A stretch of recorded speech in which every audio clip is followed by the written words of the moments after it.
Estimados colegas profesionales de la educación, les doy la bienvenida a este espacio de reflexión profunda sobre los cimientos de nuestra labor. El objetivo de este informe es trascender las definiciones superficiales para construir juntos un andamiaje conceptual sólido y riguroso. La práctica docente en su máxima expresión no se sustenta únicamente en la intuición o la vocación, sino una comprensión cabal de los principios científicos y filosóficos que la gobiernan. Se trata pues de una ciencia aplicada y una praxis reflexiva. Revisar estos conceptos fundamentales no es un mero ejercicio académico, es una necesidad profesional. Para el docente en ejercicio, dominar este lenguaje y sus implicaciones es crucial para fundamentar las decisiones pedagógicas en el aula, para innovar con propósito y no por seguir modas pasajeras, y también para articular una defensa informada de nuestro quehacer ante la comunidad educativa y la sociedad en general. Este análisis busca equiparnos con herramientas teóricas para fortalecer y dar sentido a nuestra práctica diaria.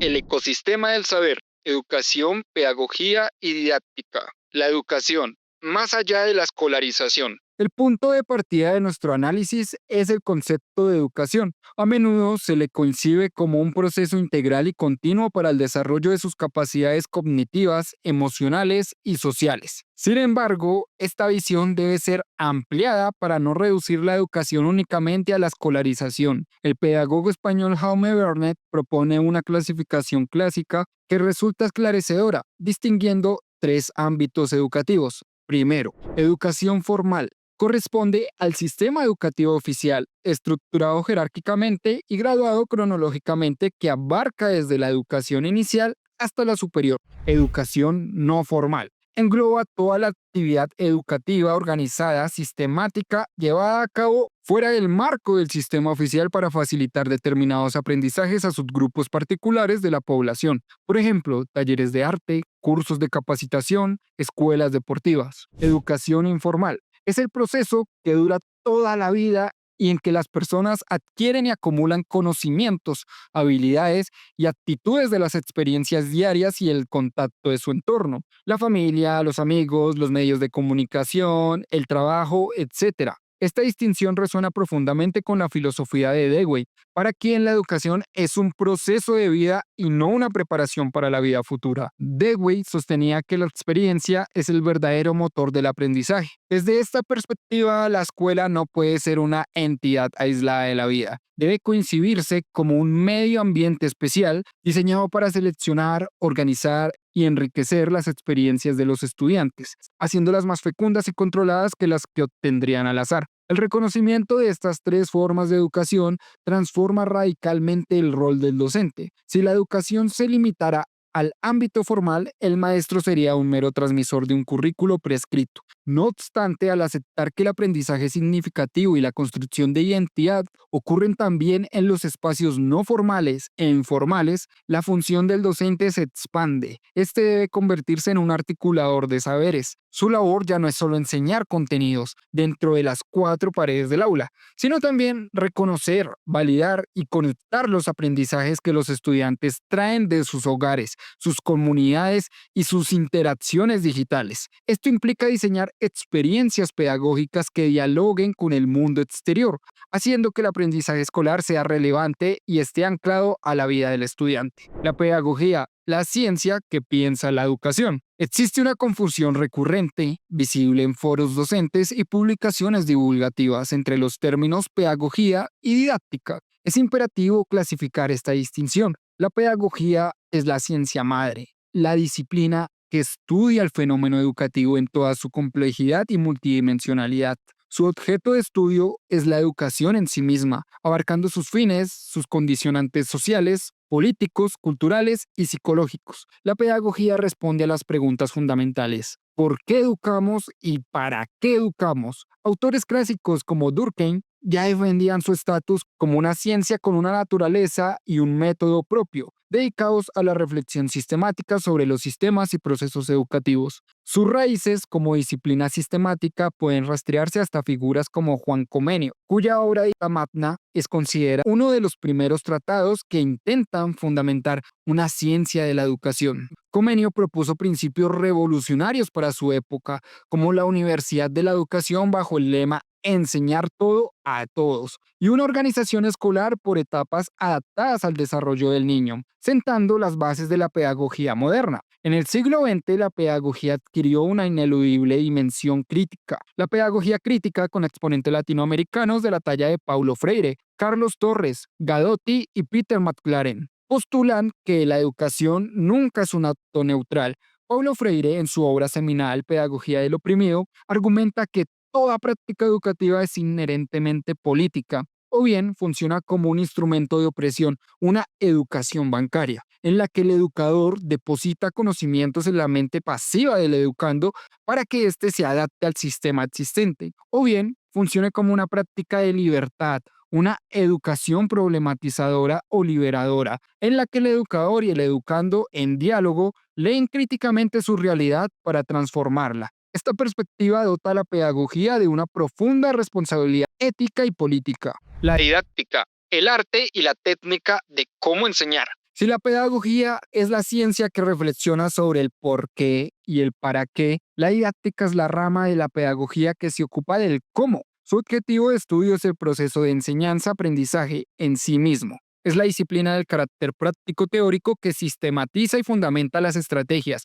los métodos, las técnicas y los recursos para que el acto de enseñar sea intencional, eficiente y significativo. La didáctica descompone el proceso en sus elementos constitutivos.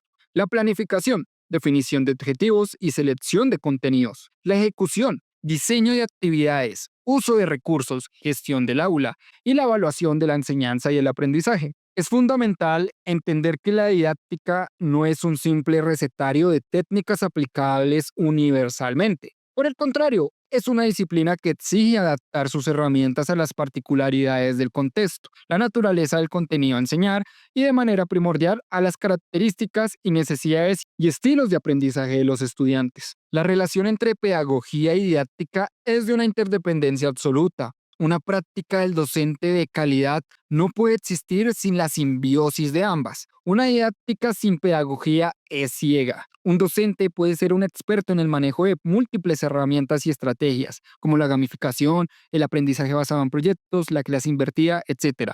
Pero si carece de un fundamento pedagógico claro, una filosofía sobre fines de su acción, la elección de dichas herramientas será arbitraria, superficial o dictada por modas. Podría, por ejemplo, utilizar una sofisticada plataforma de gamificación con el único fin de que los estudiantes memoricen datos de forma crítica, poniendo una técnica moderna al servicio de un modelo pedagógico bancario y obsoleto.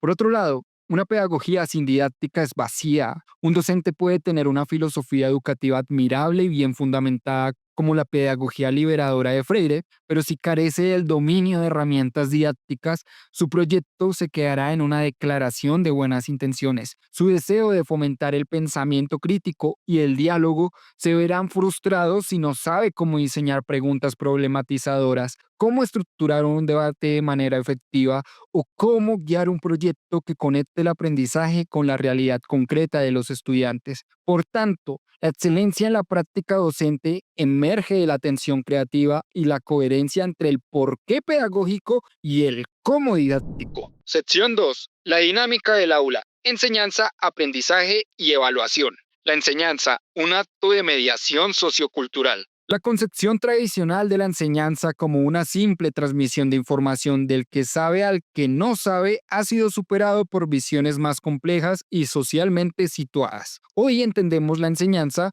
como un acto intencional, planificado y de manera crucial como un proceso de mediación. La teoría sociocultural del psicólogo ruso Vygotsky es fundamental para comprender esta idea. Postula que el aprendizaje no es un proceso individual y aislado, sino una actividad profundamente social. El desarrollo cognitivo superior se origina en las interacciones sociales y luego se internaliza. En este marco, la enseñanza es el proceso mediante el cual el otro más conocedor, o MKO por sus siglas en inglés, que puede ser docente o un compañero más avanzado o una herramienta cultural o una herramienta digital como ChatGPT o inteligencia artificial, guía y apoya al aprendiz para que navegue en su zona de desarrollo próximo. La SDP se define como la distancia entre el nivel del desarrollo real del estudiante, lo que puede hacer de forma independiente y su nivel de desarrollo potencial. lo que puede lograr con ayuda de un MKO. El rol del docente, por lo tanto, no es el de un transmisor, sino el de un mediador experto que proporciona el andamiaje necesario para que el estudiante construya nuevos conocimientos y habilidades. Las herramientas culturales, especialmente el lenguaje, son los instrumentos primordiales de la mediación, ya que permiten comunicación, la regulación del pensamiento y la transmisión de la cultura. El aprendizaje, un proceso de construcción activa. En sintonía con la visión de la enseñanza como mediación, las teorías contemporáneas conciben el aprendizaje no como una recepción pasiva del conocimiento, sino como un proceso de construcción activa del significado por parte del sujeto que aprende. Este es el núcleo del paradigma constructivista. La epistemología genética del biólogo y psicólogo suizo Jean Piaget ofrecen un modelo detallado de cómo ocurre esta construcción. Piaget argumenta que el conocimiento no es innato ni una simple copia de la realidad, sino que se construye a través de la interacción del individuo con su entorno. Este proceso se da mediante mecanismos cognitivos fundamentales. Esquemas son las estructuras mentales o patrones de pensamientos y acción que utilizamos para organizar nuestro conocimiento e interpretar el mundo. Un bebé, por ejemplo, tiene un esquema de succión que aplica a diferentes objetos. Asimilación es el proceso de incorporar nueva información o experiencias a nuestro esquema existente. El bebé que intenta succionar un sonajero está asimilando este nuevo objeto a su esquema de succión.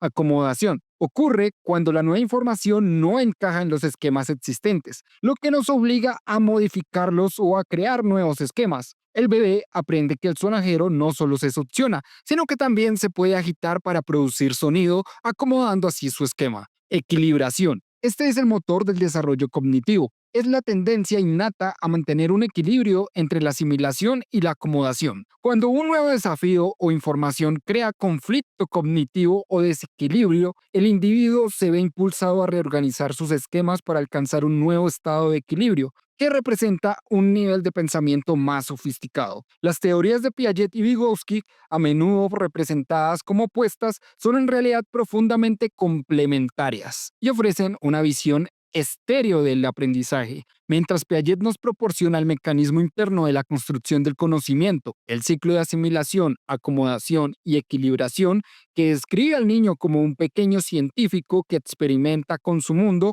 Vygotsky nos ofrece el mecanismo externo y social que cataliza y da forma a esa construcción. El laboratorio de ese pequeño científico piagetiano está inmerso en un contexto cultural y sus herramientas más poderosas, como el lenguaje y sus guías, los MKO, son provistos socialmente. Un docente eficaz, por lo tanto, debe operar en esta doble dimensión. Debe diseñar desafíos y problemas que generen desequilibrios cognitivos productivos, Piaget, pero al mismo tiempo debe estructurar el andamiaje social y las interacciones colaborativas, Vygotsky, que permiten a los estudiantes superar esos desafíos. El aprendizaje es, en definitiva, una construcción individual socialmente mediada. La evaluación es uno de los conceptos más tensionados y a menudo malinterpretados en la práctica educativa. Es fundamental superar la visión reduccionista que la equipara únicamente con la calificación final. Evaluación sumativa. La evaluación, en un sentido pedagógico robusto, es un proceso sistemático y continuo de recolección, análisis e interpretación de información sobre el aprendizaje del estudiante y la eficacia de la enseñanza. Su propósito último no es sancionar o clasificar, sino retroalimentar para la mejora del aprendizaje del estudiante y la mejora de la práctica del docente. Se distinguen diferentes tipos de evaluación según su finalidad: diagnóstica, formativa, sumativa y según sus agentes: autoevaluación, coevaluación, heteroevaluación, conceptos que hoy son parte integral de la normativa educativa. En el contexto colombiano, el decreto 1290 de 2009, compilado en el decreto único reglamentario del sector educativo 1075 del 2015, establece que cada institución educativa debe definir y desarrollar su propio sistema institucional de evaluación de estudiantes, SIEE.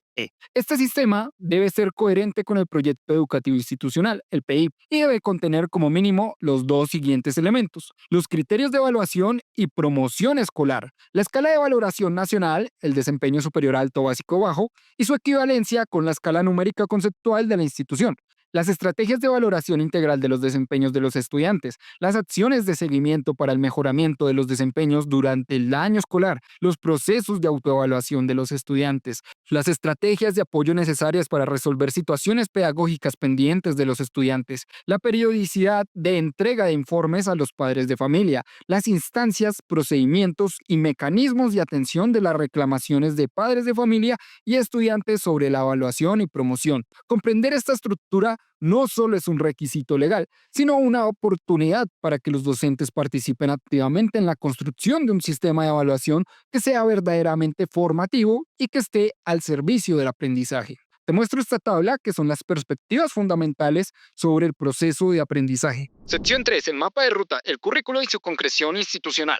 El currículo, un territorio de debate y prácticas. El currículo es el documento o plan que estructura los contenidos, objetivos, metodologías y criterios de evaluación de un proceso educativo. Sin embargo, una visión crítica y profunda necesaria para la práctica docente debe ir más allá de esta definición instrumental. El pedagogo español José Jiménez Sacristán ofrece una perspectiva sociocultural fundamental, argumentando que el currículo no es un documento técnico y neutral, sino la expresión y concreción del plan cultural que la institución escolar hace realidad. Es un cruce de prácticas diversas donde convergen y se tensionan intereses pedagógicos, políticos y económicos y administrativos. El currículo, por tanto, es un territorio de debate que refleja selección cultural particular, valorando criterios, saberes por encima de otros y con ello reproduciendo, desafiando las estructuras sociales existentes. Complementando esta visión, el pedagogo británico Lawrence House propone un modelo de currículo como proceso. El currículo no es solo un producto final a ser implementado, sino una hipótesis a ser investigada y desarrollada en la práctica del aula. Esta concepción transforma radicalmente el rol del docente, de ser un mero técnico aplicador de planes externos para ser un investigador de su propia práctica, un profesional autónomo que, a través de la investigación-acción, contrasta, adapta y perfecciona el currículo en su contexto específico. Estas dos perspectivas, la de Jiménez Sacristán y la de Stanhouse, aunque distintas, se potencian mutuamente para empoderar al docente. La visión de Sacristán le proporciona un mapa de poder, permitiéndole realizar una lectura crítica del currículo prescrito y entender la fuerza que lo configura. La propuesta de Stanhouse, por su parte, le otorga una brújula para la acción, recordándole que incluso dentro de este sistema complejo, su aula es un laboratorio de investigación y desarrollo profesional. La combinación de ambas perspectivas a un docente que es a la vez un intelectual crítico y un investigador práctico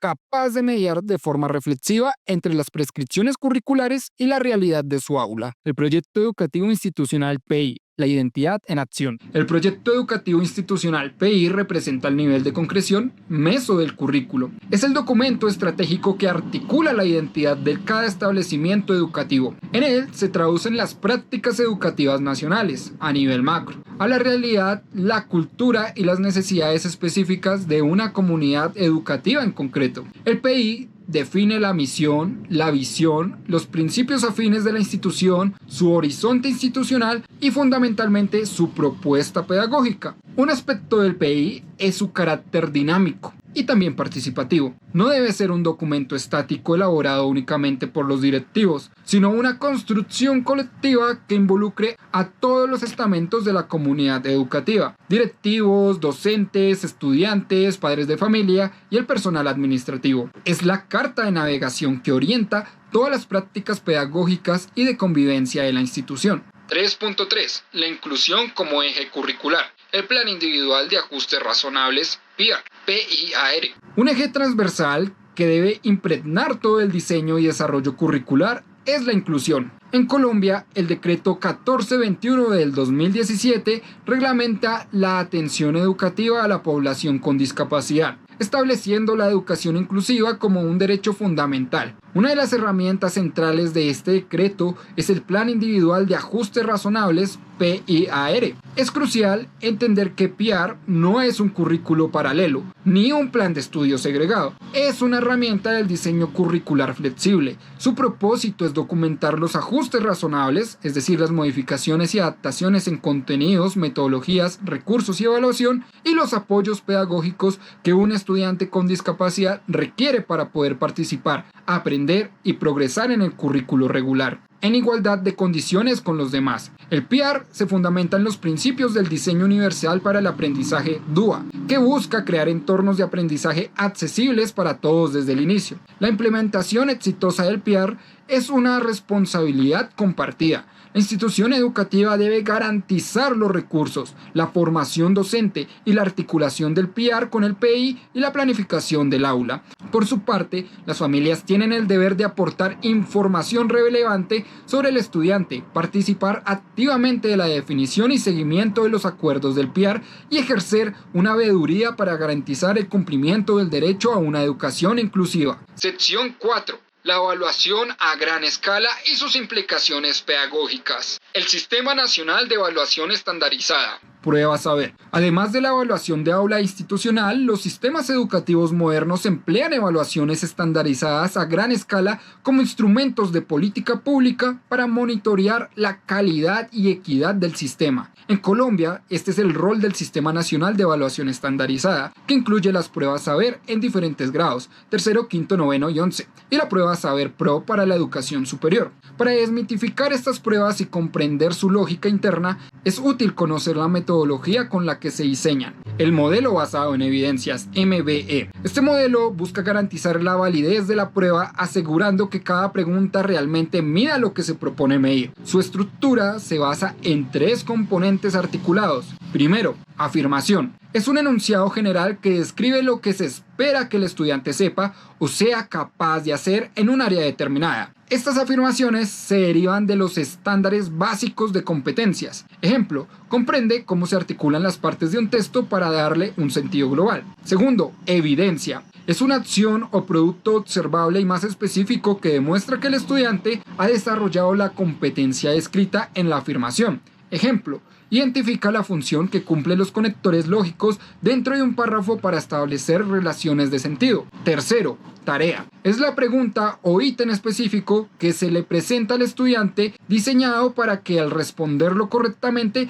provea la evidencia deseada. Entender esta arquitectura permite al docente analizar las pruebas desde una perspectiva técnica y alinear su práctica pedagógica con el desarrollo de competencias evaluadas, sin caer necesariamente en un entrenamiento memorístico para el examen. Una mirada crítica a la estandarización. A pesar de su propósito de monitoreo, las pruebas estandarizadas son objeto de un intenso debate y de fundadas críticas por parte de académicos y docentes. 2 de las críticas más recurrentes son: reducción del currículo.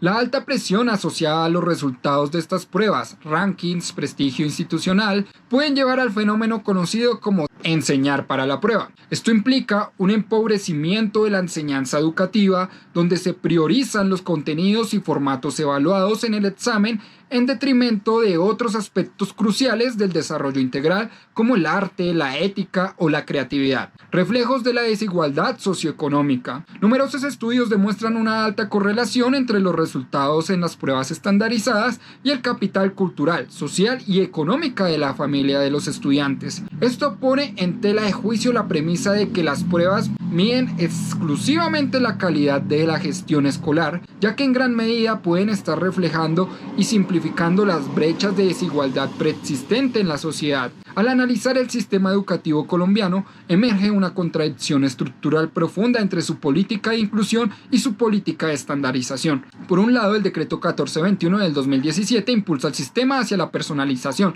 la flexibilidad curricular y la valoración del proceso individual de cada estudiante, especialmente de aquellos con discapacidad, a través de herramientas como el PIAR. Su filosofía subyacente es la búsqueda de la equidad a través del reconocimiento y la atención a la diferencia. Por otro lado, el sistema de pruebas Saber Pro, su uso en la mediación de la calidad, empuja al sistema en la dirección opuesta hacia la homogeneidad, la rigidez curricular y a la valoración de un resultado uniforme y comparable a nivel nacional. Su lógica es la de igualdad a través de la estandarización. El docente colombiano se encuentra en el epicentro de esta tensión. Se le exige ser un artesano pedagógico que diseña una educación a la medida para cada uno de sus estudiantes, pero al mismo tiempo se le evalúa a él y a su institución como si fuera un operario en la línea de ensamblaje cuyo objetivo es producir resultados idénticos y estandarizados. Navegar estas contradicciones sistemáticas es uno de los mayores desafíos profesionales y éticos de la práctica docente actual.